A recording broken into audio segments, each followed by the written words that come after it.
বর্ধমান অঞ্চলে আছি এবং ঘড়ির কাঁটায় প্রায় 1টা ছুঁই। যেহেতু জেলায় আছি, শুধু একটা জায়গাতেই করে থাকলে চলবে না।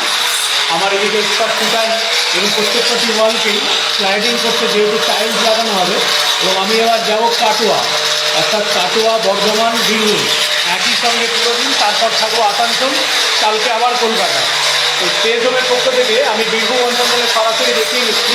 একদিকে ইলেকট্রিকের কাজ হচ্ছে, যেহেতু আমাদের প্রত্যেকটা ফল সিলিং করা হয়ে গেছে, ফল সিলিং ইলেকট্রিকের কাজ চলছে।